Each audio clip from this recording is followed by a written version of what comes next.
बात करेंगे मोदी सरकार की, जिसने सिखों पर जालिमाना कानून नाफिज किया। सिख एहतजाज पर उतर आए। 1 महीने से ज्यादा का अरसा बीत चुका। सिख अभी भी एहतजाज कर रहे हैं, लेकिन वो मोदी सरकार है कि उससे पीछे हटने का नाम नहीं ले रही।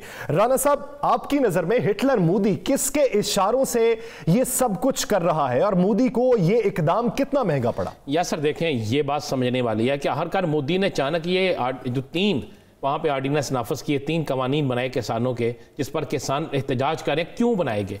इतने साल से क्यों नहीं बने थे? असल मामला ये है, अडानी और अंबानी, ये 2 ऐसी बड़ी वहाँ पे कॉरपोरेशंस हैं, कंपनियाँ हैं कि जिन्होंने नरेंद्र मोदी पर अरबों नहीं खरबों पे इन्वेस्ट की है।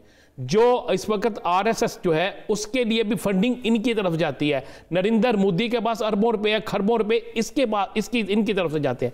अब ये इनकी नज़र थी भारत के इनाज पे। उन्होंने क्या किया कि नरेंद्र मोदी से मीटिंग की। ये एक मुसद्दका आपको बात बता रहा हूं। उस मीटिंग के अंदर बाकायदा आरएसएस, उस मीटिंग के अंदर बाकायदा वो लोग भी मौजूद थे जो भारतीय एजेंसीज के सरबराह हैं। वहां पे फैसला हुआ कि सिखों को एक तरह से कंट्रोल भी किया जाए, इन्हें कंगाल भी किया जाए, इन्हें गुलाम भी बनाया जाए, और दूसरी तरफ नरेंद्र मोदी, आरएसएस और इन लोगों को मालामाल भी किया जाए। 3 आर्डिनेंस लाए गए। उन 3 आर्डिनेंस में पहला आप देखें कि क्या था। पहले होता था कि जनाब आप जो फसल काश्त करते हैं उसको आप जहीरा नहीं कर सकते ज्यादा अरसे तक, किसानी। अब वो क्या किया, अब ऐसा आर्डिनेंस लाए गए कि उसको आप जहीरा भी कर सकते हैं, किसान जखीरा कर सकते हैं। ना कॉर्पोरेशन, और ये किसान पाबंद हो गए इन कॉर्पोरेशन को बेचने के लिए। सही।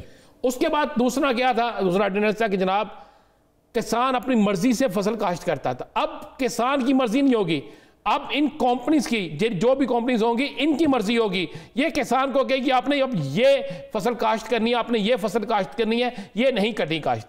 अब एक किसान को पता है कि मेरी जमीन पर कौन सी फसल काश्त होनी है, किस मौसम में मुझे कितने पैसे किस फसल से मिलते हैं, अब ये पाबंदी होगी उस पर। अब ये कहेंगे, अब क्या होगा, जब वो एक अनाज को जहीरा कर लेंगे और जहीरा करने के बाद उसके पे कोई कानून नाफिज नहीं होगा, तो जब चाहे किल्लत पैदा कर सकती है, जब चाहे उसे महंगा कर सकते हैं, और उस अनाज की दूसरी खपत जो आनी है अगर वो उसकी काश्त नहीं होने देंगे तो उसको मजीद महंगा कर देंगे। यानी इससे फायदा किसको हुआ? उस कॉर्पोरेशन को। फायदा किसको हुआ? नरेंद्र मोदी को, उसकी आरएसएस को। राना साहब, ये मॉडल किसी और मुल्क में भी सेट है? किसी दुनिया के मुल्क में यह मॉडल सेट नहीं है, किसी दुनिया में। अच्छा, इसके बाद तीसरी चीज पे आप आ जाए। तीसरा क्या था कि जनाब आप अदालतों में किसान चला जाएगा। उन्होंने अदालतों का रुख ही चेंज कर दिया। उन्होंने कहा जी एमसीएस और डीएस, ये जो है आप इसके डीपीएस, इस पे आप जाएंगे, इन लोगों की तरफ आप जाएंगे, यहां पे शिकायत कर सकते। वहां पे कौन है? ब्यूरोक्रेट बैठे हैं। ब्यूरोक्रेट कौन है? जो नरेंद्र मोदी के हैं। मालदार जाएगा, वो पैसा देगा, पैसा देकर उसके अपनी मर्जी का केस, अपने हक में केस करा लेगा।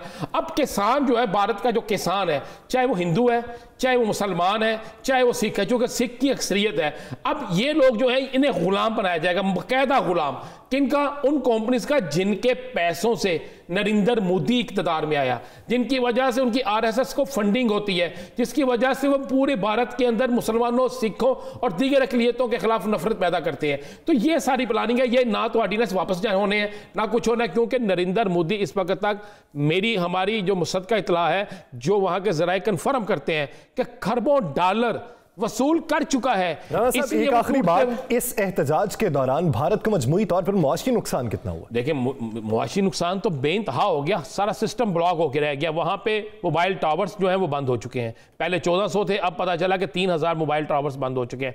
ट्रांसपोर्ट ना होने के बराबर है। वहां की करेंसी नीचे जाना शुरू हो गया है। वहां क्या आप गौर करें ना कि वहां पे जो उनके चैम्बर्स हैं, उनकी स्टॉक एक्सचेंज है, वो कहां तक नीचे आनी शुरू हो गई है। तो ये सारा नुकसान तो बहुत है, लेकिन नरेंद्र मोदी को तो फायदा हो रहा है ना, नरेंद्र मोदी को पैसा मिल रहा है। अब इन्हीं किसानों की जो फसलें थी, जो इस मौसम की फसल थी, जो गन्ना था, जो चावल थे इससे पहले, वो कहां गए?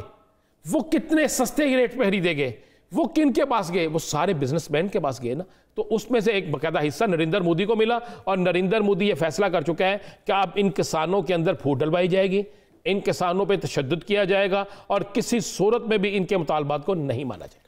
किसान जो है वो सारा साल मेहनत करता है, जमीन में बुवाई करता है, बीज बोता है, फसल उगती है, उसका इंतजार करता है, और फिर जाके उसको कहीं उसका समर मिलता है। अगर समर किसान के हाथ से छीन लिया जाएगा तो किसान तो खुदकुशी पर मजबूर होगा या फिर आपको मारने पर तुल जाएगा।